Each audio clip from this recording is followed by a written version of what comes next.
aimless in a sea of the dying and shameless. A sea of the aimless. I don't wanna be one of the nameless. I'ma wake up with the mindset that one day I'm gonna make it. And I don't think I'll be fine if I don't break my limitations. Don't try to stop me, I exist to write my own story. I'll make a decision if I want some peace or if I want the glory. Yeah, don't want a life that is complacent or possibly boring. I just want a life that is worth every day exploring. My whole life I just wanted someone who would notice me. My whole life I just wanted to be somebody to be. Yeah, I just wanna be great. Yeah, I just wanna be great. Yeah, I just wanna be great. Yeah, yeah, yeah, I just wanna be great. Yeah, I just wanna be great. Yeah, I just wanna be great. Yeah, yeah, yeah, yeah, yeah, yeah.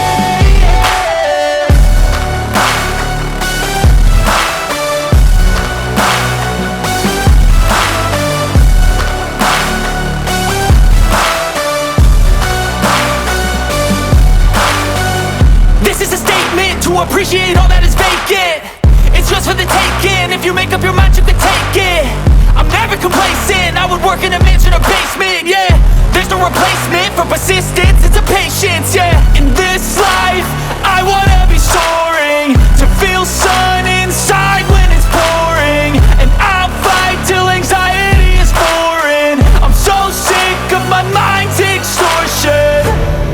My whole life I just wanted someone who would notice me. My whole life I just wanted to be somebody to be. Yeah, I just wanna be great. Yeah, I just wanna be great. Yeah, I just wanna be great. Yeah, yeah, yeah, I just wanna be great. Yeah, I just wanna be great. Yeah, I just wanna be great. Yeah, yeah, yeah, yeah, yeah.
Fitzgerald Kennedy, do solemnly swear I, John Fitzgerald Kennedy, do solemnly swear that you will faithfully execute the office of President of the United States that I will faithfully execute the office of President of the United States and will, to the best of your ability, and will, to the best of my ability, preserve, protect, and defend the Constitution of the United States. preserve, protect, and defend the Constitution of the United States. So help you God.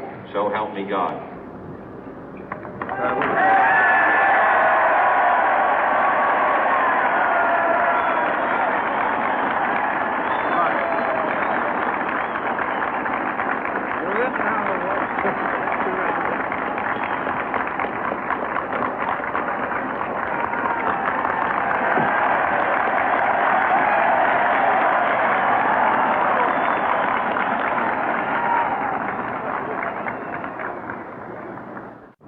Vice President Johnson, Mr. Speaker, Mr. Chief Justice, President Eisenhower, Vice President Nixon, President Truman, Reverend clergy, fellow citizens. We observe today not a victory of party, but a celebration of freedom, symbolizing an end as well as a beginning, signifying renewal as well as change. For I have sworn before you and Almighty God the same solemn oath our forebears prescribed nearly a century and 3/4 ago. The world is very different now, for man holds in his mortal hands the power to abolish all forms of human poverty and all forms of human life. And yet the same revolutionary beliefs for which our forebears fought are still at issue around the globe. The belief that the rights of man come not from the generosity of the state, but from the hand of God. We dare not forget today that we are the heirs of that first revolution.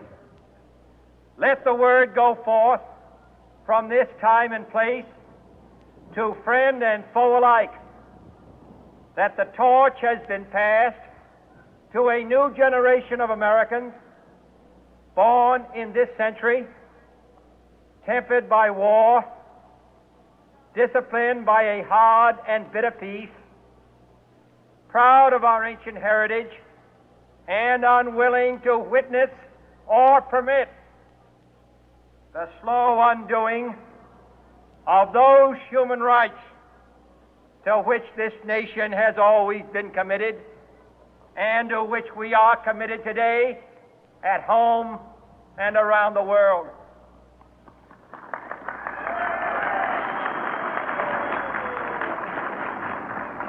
Let every nation know, whether it wishes us well or ill, that we shall pay any price, bear any burden, meet any hardship, support any friend, oppose any foe, to assure the survival and the success of liberty.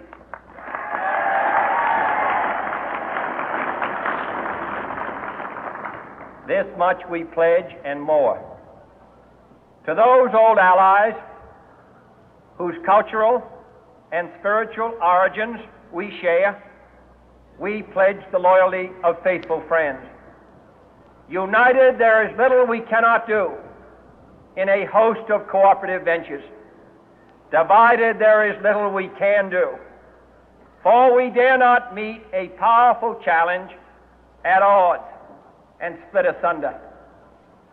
To those new states whom we welcome to the ranks of the free, we pledge our word that one form of colonial control shall not have passed away merely to be replaced by a far more iron tyranny. We shall not always expect to find them supporting our view, but we shall always hope to find them strongly supporting their own freedom, and to remember that in the past, those who foolishly sought power by riding the back of the tiger ended up inside.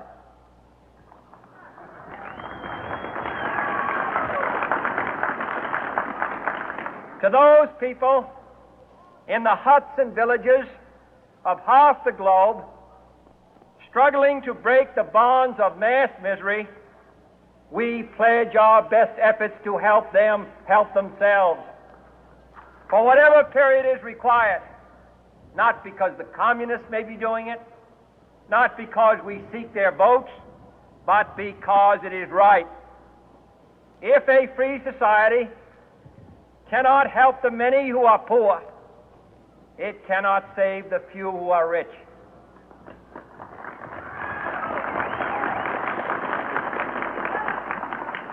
To our sister republics south of our border, we offer a special pledge to convert our good words into good deeds, in a new alliance for progress, to assist free men and free governments in casting off the chains of poverty.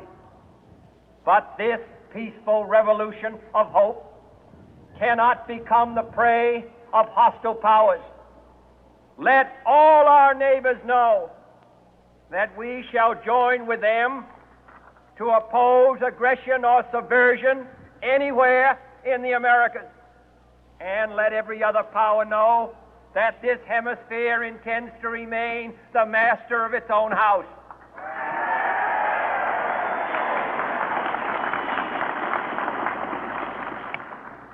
To that World Assembly of Sovereign States, the United Nations, our last best hope, in an age where the instruments of war have far outpaced the instruments of peace, we renew our pledge of support to prevent it from becoming merely a forum for invective, to strengthen its shield of the new and the weak, and to enlarge the area in which its writ may run. Finally, to those nations who would make themselves our adversary, we offer not a pledge, but a request that both sides begin anew the quest for peace.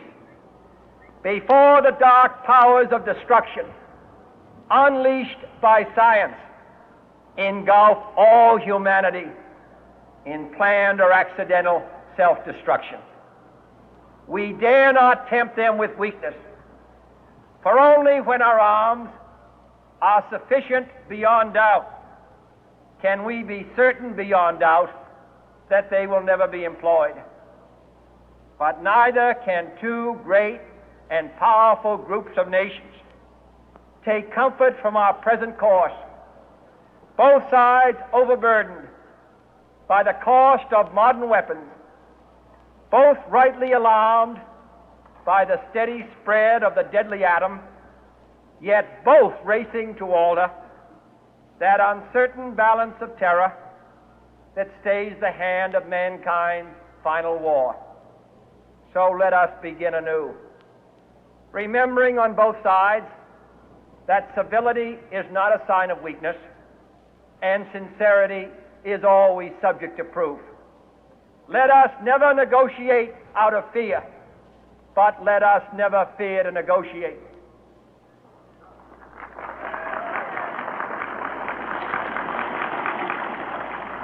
Let both sides explore what problems unite us, instead of belaboring those problems which divide us.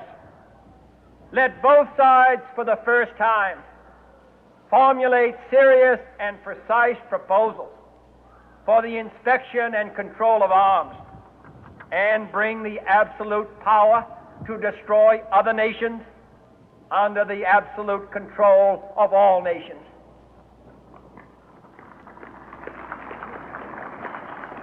Let both sides seek to invoke the wonders of science instead of its terrors.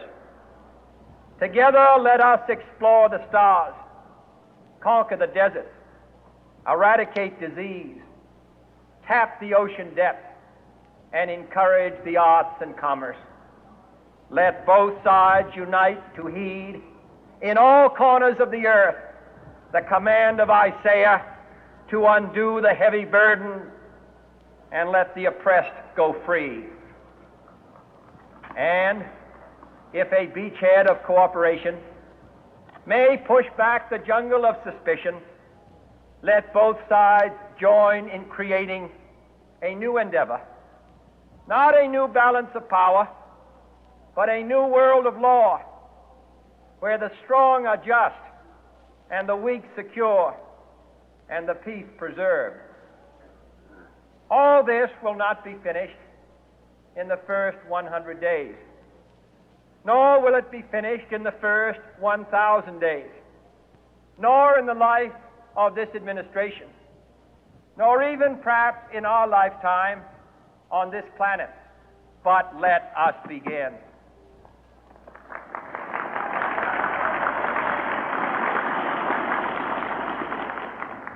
In your hands, my fellow citizens, more than mine, will rest the final success or failure of our course. Since this country was founded, each generation of Americans has been summoned to give testimony to its national loyalty.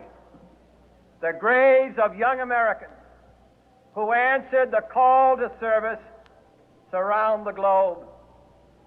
Now the trumpet summons us again, not as a call to bear arms, though arms we need, not as a call to battle, though in battle we are, but a call to bear the burden of a long twilight struggle, year in and year out, rejoicing in hope, patient in tribulation, a struggle against the common enemies of man, tyranny, poverty, disease, and war itself. Can we forge against these enemies a grand and global alliance, north and south, east and west, that can assure a more fruitful life for all mankind? Will you join in that historic effort?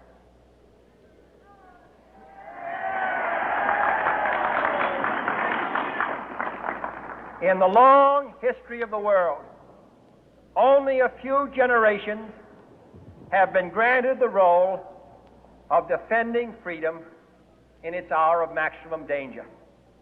I do not shrink from this responsibility. I welcome it.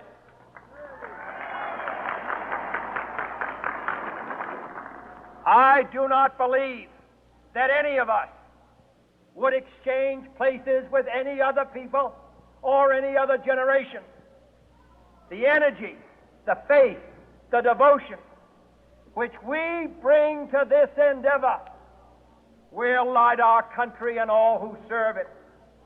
And the glow from that fire can truly light the world. And so, my fellow Americans, ask not what your country can do for you, ask what you can do for your country.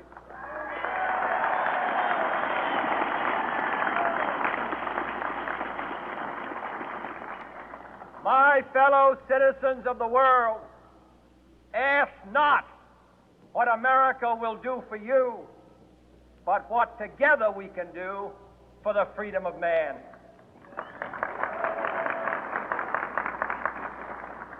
Finally, whether you are citizens of America or citizens of the world, ask of us here the same high standards of strength and sacrifice which we ask of you.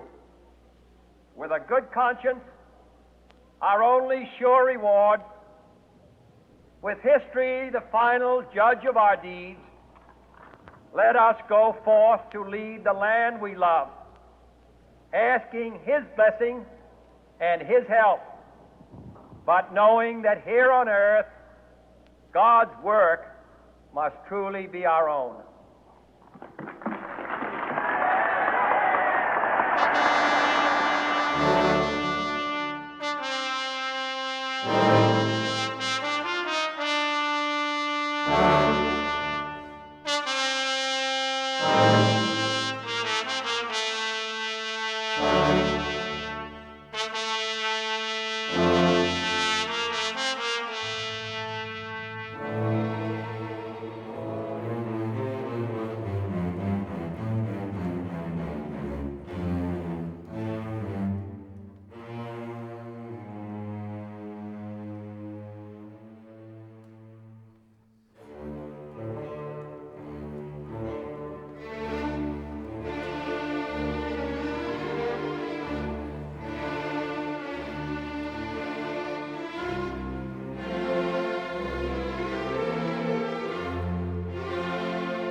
Внимание!